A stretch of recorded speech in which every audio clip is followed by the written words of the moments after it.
ഇപ്പൊ കരഞ്ഞതിന്റെ പേരിൽ ഒരുപാട് കേട്ടിട്ടുണ്ടെന്ന് പറഞ്ഞിട്ടില്ലേ? അപ്പോ ഉണ്ണിക്കണ്ണൻ എന്താ അന്നേരം ഫീൽ ചെയ്ത്, അല്ലെങ്കിൽ അന്നേരം അതുപോലെ റെസ്പോണ്ട് ചെയ്യണ്ടായിരുന്നു, അങ്ങനെയൊക്കെ തോന്നിയിട്ടുണ്ടായിരുന്നു? പറയണവർ പറഞ്ഞോട്ടെ, നമുക്കത് നോക്കിയിട്ട് കാര്യമില്ല. പറയണവർ 1000 കുടത്തിൻ്റെ വായി കെട്ടാ, ഒരു മനുഷ്യൻ്റെ വായി കെട്ടാൻ പറ്റില്ല. അങ്ങനൊരു പഴഞ്ചൊല്ലുണ്ട്. പറയണവരെന്തോ പറയട്ടെ. ഏറ്റവും വലിയൊരു സ്വപ്നം വിജയ് സാറിനെ കാണുക എന്നുള്ളതാണ് എന്നറിയാം. അതല്ലാതെ ഉണ്ണിക്കണ്ണന് ഒരു സ്വപ്നം എന്ന് പറയാനായിട്ടുള്ളത് എന്താണ്? എനിക്ക് ഇനിയിപ്പോൾ ഇവിടെ നിന്ന് പോയാൽ നാളെ വല്ല പണിയുണ്ടെങ്കിൽ പോകണം. ശരീരമൊക്കെ ഉള്ളത് നന്നായി പണിയണം, അതൊരു വീഡിയോ എടുത്തിട്ട് എല്ലാവർക്കും കാണിക്കണം.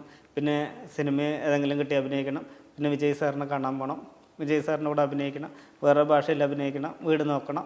ഇതൊക്കെ തന്നെ എൻ്റെ ആഗ്രഹം. മലയാളത്തിൽ നിന്ന് എന്തെങ്കിലും ഓഫേഴ്സും കാര്യങ്ങളൊക്കെ പിന്നീട് വന്നിട്ടുണ്ടായിരുന്നു?